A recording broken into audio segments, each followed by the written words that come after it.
The Buffalo Bills slayed the dragon, but can they do it twice? Welcome in to the AFC Squad. You are talking ball with the AFC Squad. From the Chiefs to the Bills, the Ravens to the Texans, and everyone else around the AFC, it's the local experts of the Locked On Podcast Network bringing you scoops, breakdowns, and the most comprehensive preview of the upcoming weekend for hard-hitting AFC football with our harder-hitting takes. Buckle up, it's the AFC Squad, and we have a seat for you. No hurt feelings allowed. Squad up. You're part of the AFC Squad. What's up, everyone? Welcome into the AFC Squad. Grab your favorite beverage or snack and sit back, relax as we break down the AFC on a weekly basis. Week 12 of the NFL season's here. We're going to recap a little bit of Week 11. There's a lot to break down here. I'm Cody Rourke, host of Locked On Broncos, joined with some new faces here this week. It was like to change it up. We got Zach Hicks, one of the hosts over there, Locked On Colts. We got Mike Debate, as always, representing for the Locked On Patriots podcast. Kevin Ostreicher of Locked On Ravens, and a first-time appearance from Locked On Jets host John Butchko. A lot seemingly going on there in New York. We'll get to that here, obviously, on today's AFC Squad, which is brought to you by our friends over there at PrizePicks. Go to prizepicks.com/LockedOnNFL. Use code, all lowercase, LockedOnNFL to win $50 instantly when you play $5. Let's obviously get the elephant out of the room here as we focus on the grand scheme of the AFC. And once again, reminder, folks, if your favorite team isn't talked about as much or you don't like what we have to say, complain to your host show. We always try to get everybody on here. We can fit up to 10 people in here. I got to bang that drum every single week here. But the Kansas City Chiefs undefeated streak is officially over. The Buffalo Bills winning a little bit of a thriller there late. Josh Allen on 4th and 2, taking matters into his own hands and punching it in for a touchdown. And finally, the Chiefs, they've fallen. And I think the bigger question we're going to have here, folks, is, okay, Joe Marino of Locked On Bills said it last week. It doesn't matter about the regular season. It matters about the postseason, which is true. But somebody had to end the Chiefs streak, and luckily it was Buffalo. Let's start things off here with Zach Hicks of Locked On Colts. Zach, your thoughts on, obviously, Buffalo ending the streak there. How important is it? And do you agree with Joe that really, hey, got to find a way to do it in the postseason? I mean, we've seen Buffalo do this the last couple times they've played in the regular season against the Kansas City Chiefs. I mean, they've typically been the better team in the regular season matchup with the Chiefs, even when the Chiefs have been playing their best football in the regular season. So, yeah, I mean, it's a great win. Obviously, you want to celebrate a great regular season win, beating the Kansas City Chiefs, back-to-back Super Bowl champs who were undefeated coming into this game. Obviously, it's a great win, but like Joe said, it's about the playoffs. I mean, Josh Allen's been doing this at such a high level for so many years now where, yeah, it's about the playoffs at this point. So fantastic win for the Buffalo Bills, are certainly showing that they're one of the best teams in the AFC here, and taking down the Kansas City Chiefs, a big part of that. But yeah, Joe was completely right. It really comes down to the playoffs for this Bills team. And I think everyone in that locker room knows it at this point too. We got two AFC East representatives here this week, and I feel like it's the first time we've had that happen. Mike Debate, obviously, you guys see the Buffalo Bills twice per week. Did you expect this? I mean, I felt like you mentioned it as well. Like you've seen a dynasty, covering the Patriots. You've seen what it's like in Kansas City. Obviously, been in that same conversation there. What is it that you saw about Buffalo specifically that's like, hey, all right, they could be the Kingslayer here? Well, again, I think you put the game in Josh Allen's hands, and he proved that he can get the job done and be able to win games when he needs to. This Buffalo Bills team will grind you out, and that's exactly what you need to do to slay the giant, like you said. I've watched teams do that to the New England Patriots. You take what they do well, and you put it back on them. You put them on their heels early. Everyone figured the New England Patriots were going to finish 2007 19-0. They finished 18-1 because the New York Giants took what the Patriots were doing and they put it back in their face, and they did not allow them to get up off the mat. That's what you have to do to beat a team like Kansas City.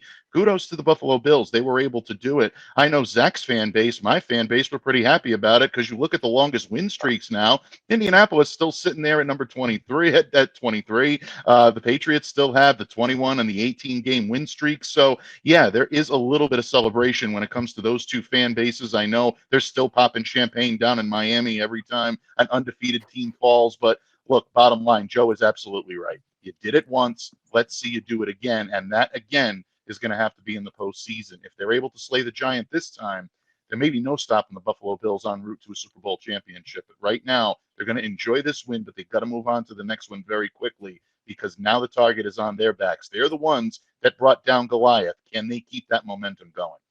We're going to shift gears here to another game in the AFC North. The Pittsburgh Steelers, Baltimore Ravens. As we all know, those matchups, it's a bloodbath. It's fun to watch. It's physical. There's drama. There's fisticuffs. Kevin Ostreicher, Locked on Ravens. Unfortunately, your Ravens fell a little bit short, 18-16, and can't help but look back and say, like, what's going on with Justin Tucker? It makes one of those field goals. It's a different situation in that game. Yeah, it was brutal. And honestly, it even goes far beyond Justin Tucker, but that's going to be the biggest storyline because we've seen Justin Tucker, sorry to Zach and Mike, be the greatest kicker in NFL history. I know Vinatieri gets some love too, and I'm not trying to discredit that, but obviously for me, it's Tucker. But at the end of the day, this has been not even just a 1 year thing this year. Even last year, he struggled from 50 plus. And we're now seeing that again this year.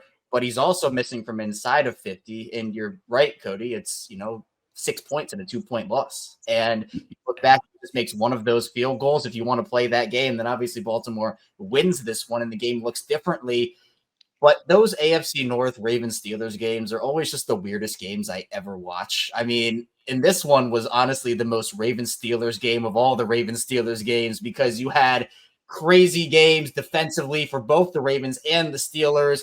Weird turnovers, including one of the worst throws I've ever seen Russell Wilson make. And I know, Mike, the worst one I've seen was in the Super Bowl to give the Patriots a win, but just throws it up right into Marlon Humphrey's arms.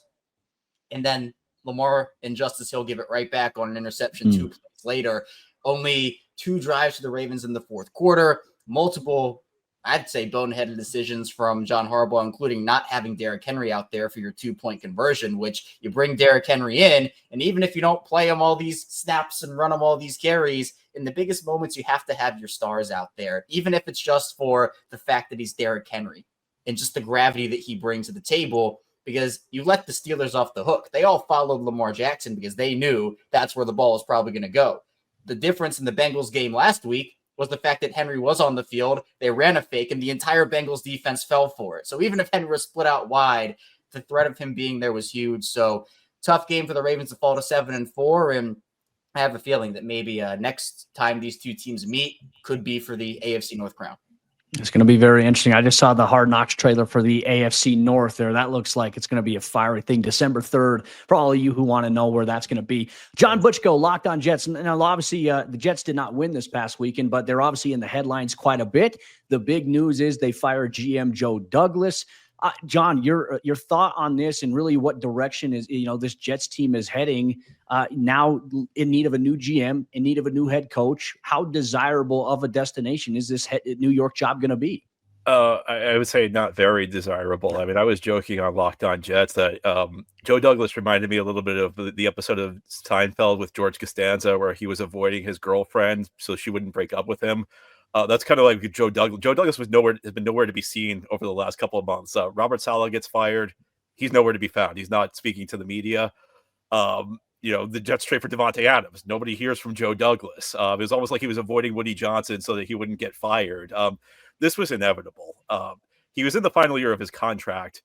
It didn't really seem like he wanted to come back because the owner was kind of taking control. The owner is the one that dictated the Devontae Adams trade. The owner did not really consult with him when they fired the coach. The owner took the lead on ending the Hassan Reddick holdout. It wasn't really clear Joe Douglas was in charge of this team. And there are a lot of challenges with this job. Number one, the cap situation is in a difficult spot because the Jets have borrowed a lot from future resources to try and build this team up as quickly as possible around Aaron Rodgers. Jets are also short on draft picks going forward. Again, trades that they made for veteran players. But I think the number one issue is ownership has been very erratic. And I think if you speak with GM candidates, what do they value more than anything? It's ownership stability. Because if you have a bad cap situation, well, you can fix that. If you lack talent, you can get better talent. I mean, I think anybody who's seeking a GM job understands that you're probably not going into a good situation. The reason the team has a GM opening is that they're not very good. Kansas City's job's not open right now. Baltimore's job's not open right now. They're happy with their GM candidates. You can deal with a bad situation. The question is whether ownership will stand aside and let you implement your plan. And this has been an ownership that's been very impulsive and very meddlesome. And I think that is the big issue the Jets are going to have going forward. And another issue is that Woody Johnson might be joining the incoming administration, which throws an extra layer of chaos into this because this guy's going to hire you, and then you report to somebody else. So you're the guy who you're not even reporting to the guy who hired you. So Aaron Rodgers is who they're going to report to. There we go. Yeah, that's who. When I heard that the Jets had fired their GM, I jokingly asked, "Oh, they fired Aaron Rodgers," because Aaron Rodgers has been behind a lot of the moves. Also, it's a mess right now. I mean, it's the Jets. It's interesting with the Jets because they always end up in the same place, but they always take a different path to get there. And this has certainly been a very unique path to get to the bottom of the league. Well, we're going to continue our conversation here on today's AFC Squad show. We're going to take a look at some point differentials around the entire conference at this point and highlight some of the bigger performances we continue on here today on the AFC Squad show, part of the Locked On Podcast Network, your team every day. Today's AFC Squad show is brought to you by our friends over there at Prize Picks, and Prize Picks is daily fantasy sports done the right way, and it's the best place to get real money sports action this season. With over 10 million members and billions of dollars in awarded winnings, Prize Picks has made daily fantasy sports accessible to all. You just pick more or less on at least 2 players for a shot to win up to 100 times your cash. So run your game all season long on Prize Picks. And Prize Picks invented the flex play, which means that you can still cash out if your lineup isn't perfect. You can double your money even if one of your picks doesn't hit. So sign up today and get $50 instantly when you play $5. You don't even need to win to receive the $50 bonus. It's guaranteed. If you think that Justin Jefferson will get more than 83.5 yards next week, or Lamar Jackson will have more than 1.5 touchdowns, cook up hot takes with your friends and win real money this football season when you and your crew run your game on Prize Picks. Download the app today and use code LOCKEDONNFL to get $50 instantly after you play your first $5 lineup. Once again, download the app and use code LOCKEDONNFL to get $50 instantly after you play your first $5 lineup. Prize Picks, run your game. Today's show is also brought to you by our friends over there at Pre-Alcohol by Zbiotics. And Pre-Alcohol is a probiotic drink by Zbiotics. It's the world's first genetically engineered probiotic. It was invented by PhD scientists to tackle rough mornings after drinking. Here's how it works. When you drink, alcohol gets converted into a toxic byproduct in the gut. It's this byproduct, not dehydration, that's to blame for your rough next day. Pre-alcohol produces an enzyme to break this byproduct down. Just remember to make Zbiotics your first drink of the night. Drink responsibly, and you'll feel your best tomorrow. So here's how you can use it responsibly. Step number 1, drink pre-alcohol. For best results, make pre-alcohol your first drink of the night, just like you make your Locked On podcast your first listen of the day. Step number 2, drink responsibly. Pace yourself, hydrate, and get a good night's sleep. Step number 3, enjoy tomorrow. Wake up feeling refreshed and ready to take on the day. Go to zbiotics.com/LockedOnNFL to learn more and get 15% off your first order when you use Locked On NFL at checkout. Zbiotics is backed by 100% money back guarantee. So if you're unsatisfied for any reason, they'll refund your money. No questions asked. Remember to head to zbiotics.com/LockedOnNFL and use the code LockedOnNFL at checkout for 15% off.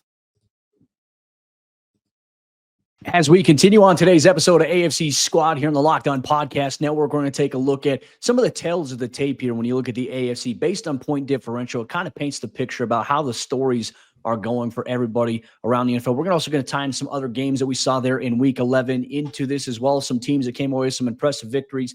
Obviously, the Miami Dolphins, Tua Tagovailoa, since he's returned, the Dolphins have been cooking up a little bit as they're trying to climb back into the playoff race there at 4-6. They're a couple of games back of Denver, who currently has the 7th seed. But the Los Angeles Chargers on Sunday Night Football also had an impressive victory over Joe Burrow in the Cincinnati Bengals, and a little bit of a shootout in a thrilling game. And no offense, Zach, no offense, John, but I was saying, thank goodness the NFL flexed out Colts Jets on Sunday night for that game. Though, even though Colts Jets had some drama up to the final 2 minutes, I don't know if it would have been that way in prime time there. But gentlemen, your quick thoughts on really those games that we saw there. And then if you guys want to touch on, I feel like I can't touch on the Broncos game specifically just by myself. I just feel like it just feels wrong to talk about it. But Bo Nix throwing 4 touchdowns against the Atlanta Falcons, ending as we, if you pay attention to the NFC Squad show, obviously Aaron Freeman over there says it is Kirk-Vember. I think Kirk-Vember is over. Bovember is now here. Broncos, they have their guy at quarterback. That's a fun thing to see. But let's talk about Dolphins-Chargers game, and then obviously we'll take a look at the tail of the tape here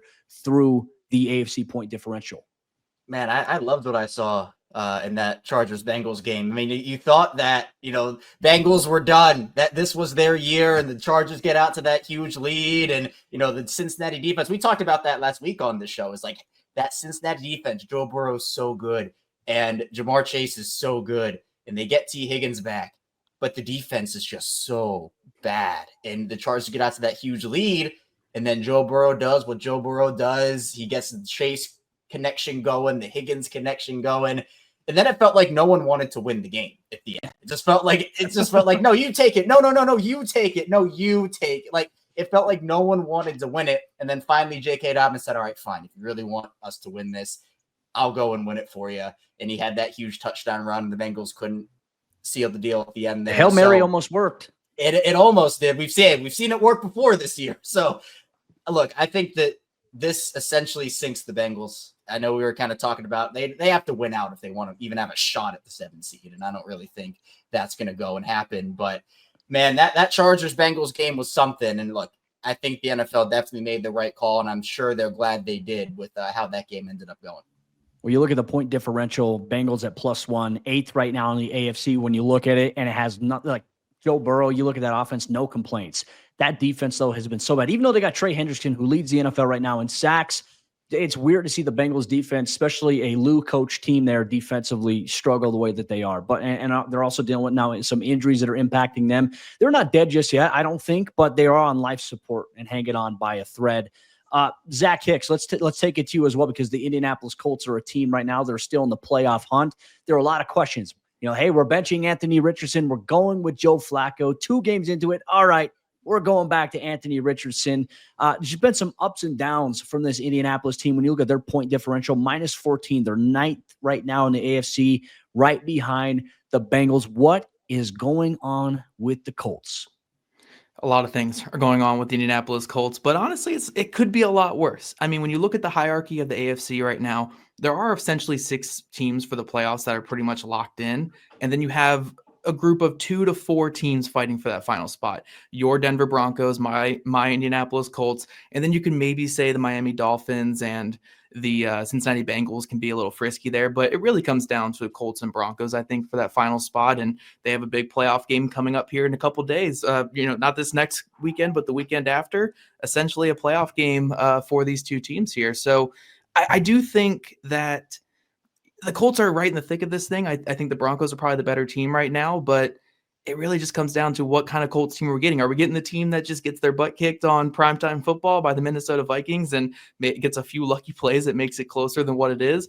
Or do they get the version that they got on Sunday, which, again, their defense wasn't perfect, but Anthony Richardson looked like a legit NFL quarterback for the first time this entire season. It was such a drastic difference from what we saw at the early part of the season. He looked calm and confident and collected out there, delivering some really great strikes. And then down 8 going into the 4th quarter, it didn't faze him whatsoever. And he was able to get this team they're still in the playoff hunt because of how he performed in that 4th quarter. So the Colts are kind of a frisky team right now. I think they'd go either way. I will say one thing of note is they've played 6 teams with winning records this year, which include the Buffalo Bills. It's going to be the Detroit Lions will be their 7th team. The Houston Texans twice already. They played a lot of good football teams down the stretch here. It gets a little bit easier for them. They have the Denver Broncos. They have the Detroit Lions. Then they have winnable games. Not saying anything bad here about your team here, Mike. Patriots are a frisky little team as well, but they have winnable games if you want to be a playoff team this year. So the Colts, if they can take care of business, will be right there with the Denver Broncos come playoff time or come, right before playoff time this year.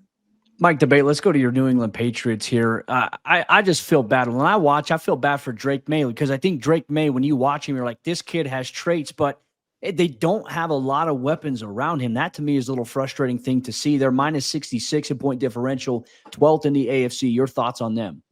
Yeah, I think right now it is about the supporting cast around Drake. I mean, you look at what he's been able to do with this team and really spread the ball around to multiple receivers, things Patriots quarterbacks have not done a great job of since Tom Brady left and went to Tampa Bay. So you're looking now at a quarterback that is capable of finding his receivers. But the problem is they're few and far between. Jalen Polk has essentially been invisible since being a 2nd-round pick this year. You can only play the rookie card for so long. Eventually, these guys have to start stepping it up. He has yet to do so. Demario Douglas has been a reliable weapon, but you saw a miscommunication between he and Drake May at the end of the game on Sunday against the Rams, led to an interception. In that situation, you want to miss long. You do not want to miss short, and that's what happened here. And I think in a lot of ways, DeMario, being the typical all-around field weapon that he is, maybe misread the situation, and I think Drake misread exactly what he was going to do. That's an amplified mistake, no question about it. But for the Patriots right now, I think the big surprise has been the defense really not being able to hold up their end of the bargain. That defensive line has been porous. There have been questionable calls made by the coaching staff, utilizing someone like a Christian Gonzalez, who was a lockdown corner, to try to shut down half of the field. That simply is not really working. They failed to adjust to either put him on Cooper Kupp or Puka Nacua on Sunday, and they paid the price for it. So this team has to come into its own. It's about Drake May. It's about the supporting cast around him, but it's also the decisions that are being made in that coach's room that really will shape whether or not this team is able to rise above the problems they're having right now, Cody. John Butchko, Locked On Jets. We take a look at point differential for New York, minus 38. They're 10th right now in AFC conference standing in terms of that there. I mean, obviously, we've talked about the offensive inconsistencies with them, but the biggest, I think, surprise is how much the Jets have regressed defensively this year. And look, I've said it as well in terms of covering the Broncos. For the Broncos to get John Franklin Myers for essentially a 6th-round pick, I felt like has been the steal of the offseason in terms of what the value he's bringing, and then knowing how everything went out with the whole Hassan Reddick thing. I mean, what's the biggest standout here for the New York Jets in terms of their point differential? I think you hit on it. Is the Jets made a lot of bad decisions on the defensive line this offseason. It's really difficult to understand why they traded John Franklin Myers when they did. They said it was for cap reasons, but this is a team that really has kind of thrown caution to the wind with the salary cap the last 2 years. They say we're all in, and now we're trading John Franklin Myers because we can't get him under the cap. Well, they could have. There were ways to do it. They could have restructured the deal. They could have restructured other guys. He was a really important player for their defense because back seven of the Jets defense is all based on speed. They go with smaller guys because Robert Saleh, when he was the head coach, and now Jeff Ulbrich, they want guys who can fly to the ball. And the way the Jets were able to get away with that in years past was they had John Franklin Myers, who's about a 290-pound guy, playing defensive end. So essentially, it's almost like a classic 3-4 front. We have three guys who are 290, 300 pounds who can eat up blocks, and the back seven don't really have to shed blocks as much. It made the defense more structurally sound, but they also made some other poor decisions. They let a couple of their defensive tackles go in free agency. Leki Fatu, the defensive tackle they signed from Arizona, has not done a very good job as a run stopper. Javon Kinlaw has been, I don't know if he's been a disappointment because my expectations weren't super high for him, but they gave him $7 million guaranteed, and he's been a liability. Hassan Reddick, we could spend an entire episode talking about the Jets, trading for a guy who everybody knew wanted a new contract, a guy who was traded because his old team wouldn't give him a new contract. And the Jets thought they could get away with not giving him a new contract. And look, he's had zero impact since he arrived. The other issue, though, is Sauce Gardner is just not having a good season. It's not that he's having a subpar season for Sauce Gardner. He's been an average to below average corner this year. That's one I can't explain, but he's not been good this year. And when you have this sort of regression from your defensive line, and when your first team all-pro corner doesn't play like a first team all-pro corner, you're going to have issues. It piles up there, and obviously, would you look at the rest of the point differential around the AFC? The Buffalo Bills right now leading the pack at 106.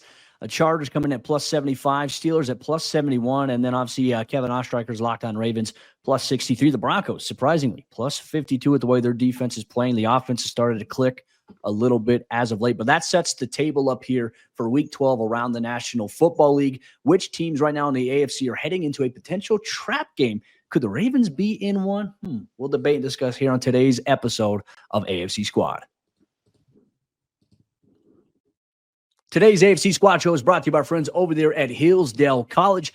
Time is our most precious commodity, so don't waste it scrolling through the same mind-numbing content for hours and hours. How can you spend it more wisely to improve yourself? Well, if you went back in school and you learned about maybe the Constitution, economics, and you need a refresher course, well, Hillsdale College is offering our listeners here are locked on AFC Squad the opportunity to have access to free courses, including Constitution 101. The meaning and history of the Constitution, the introduction to free market economics, the great American story, a land of hope, and the rise and fall of the Roman Republic. On top of that, they have other courses that you can access. Like I mentioned, over 40 courses inside of their platform that give you access to things that could brush up your knowledge. Or if you haven't learned anything about it, you can learn for the first time inside for free. All of Hillsdale's courses are self-paced, so you can start whenever. You can tune in wherever you're at. Plus, you can go deeper with readings, quizzes, discussions, or you can just enjoy the lectures. So go right now to hillsdale.edu/lockedon to enroll. There is no cost, and it's easy to get started.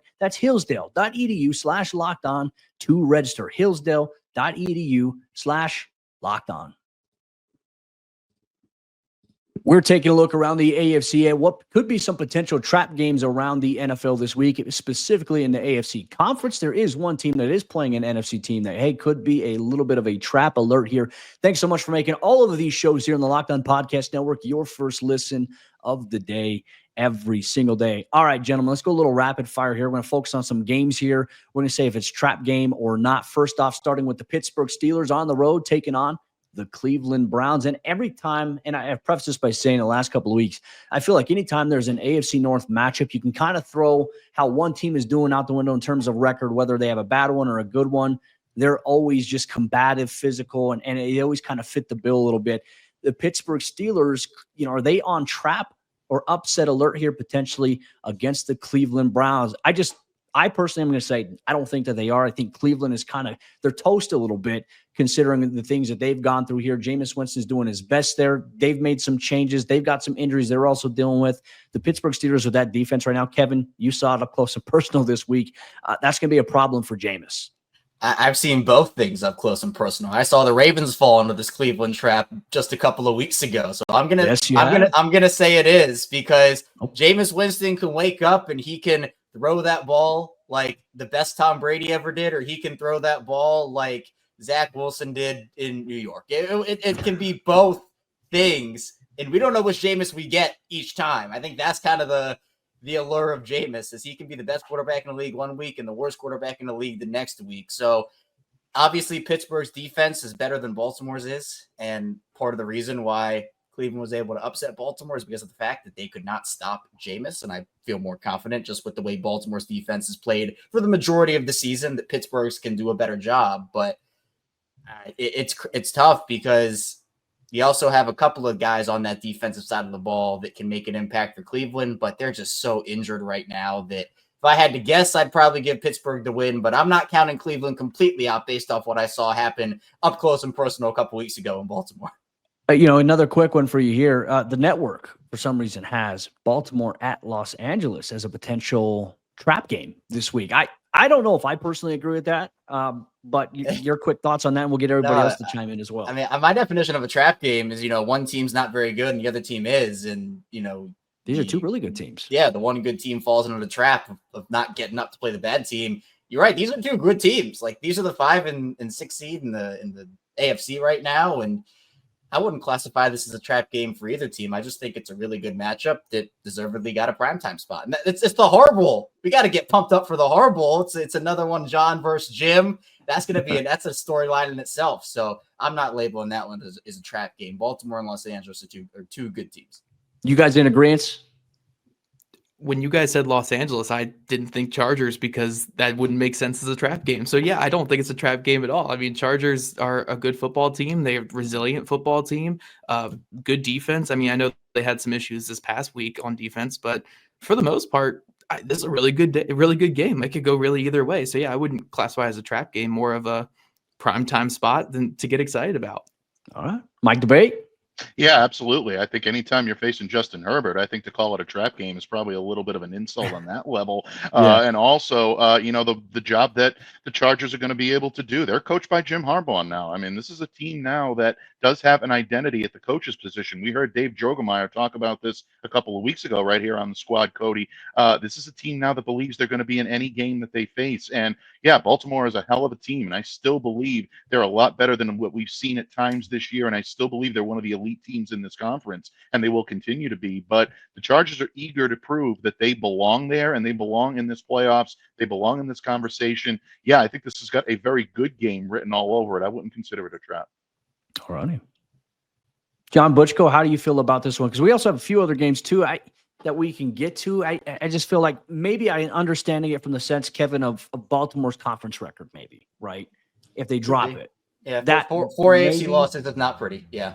Maybe, but John Butchko, your thoughts here on Baltimore, LA, and then we'll obviously get to Kansas City at Carolina. Kansas City coming off a loss, Carolina finding a little bit of momentum here and there. I still don't think that one's going to be a trap game. If anything, I think Tennessee at Houston could be a trap game. And I think Denver at Vegas could probably be a trap game here. And I think the Colts potentially at the Lions. Like, the Lions are a well-oiled machine, but that could be one that people sneak up on. Your thoughts here, John? Yeah, I mean, Baltimore 7-4. The Chargers are 7-3, and they're at home. So the Chargers have the better winning percentage right now, and they're the home team. I don't really see how it can be. I agree with everybody. That's a really good game. I actually go back to Cleveland, Pittsburgh, though, because I think there are a couple of elements that make that game interesting. I think, first of all, a Thursday night road game. That's always a bit of a tricky spot. That's always kind of an equalizer. I think you have the Steelers coming off a big win, so will there be a letdown? And also that Baltimore team, I think that Baltimore team probably took something out of them. So I think that's really the game I look to more than anything. I would also agree. I think the game you mentioned between the Colts and the Lions, that's potentially a tricky one for Detroit.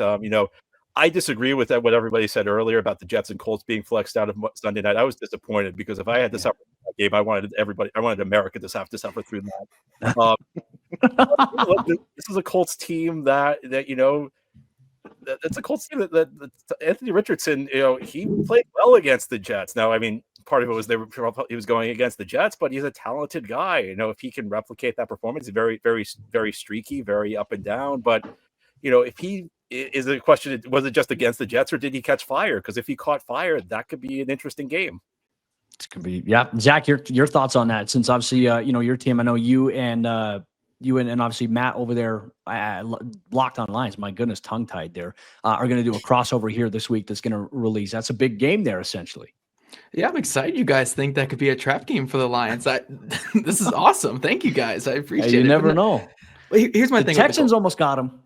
The Colts are a very feisty team. The Buffalo game I know is a 10-point decision by the end of it, but the Colts exchanged quite a few punches with Buffalo in that game, and it was pretty close until Joe Flacco forgot what team he played for and just started giving the ball to the Buffalo Bills. I mean, if Flacco just takes a kneel down on each of those interceptions, the Colts are in it at the very end of that game. Even look at the Minnesota game. If Flacco could even throw the ball forward, that game was going down to the wire as well. So, I mean, the Colts have been competitive with top teams this year. Houston, they've gone down to the wire with Houston this year. I mean, the Colts, every single game except for the Buffalo game has been a one-score game. So I'm not saying they're going to beat the Detroit Lions. The Detroit Lions are a well-oiled machine right now on both sides of the ball.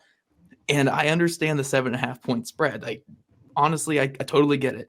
But the Colts are feisty. I could totally see this being a game where if the Lions aren't at their best, I mean, the Colts could come in here, throw some punches, and do some good things.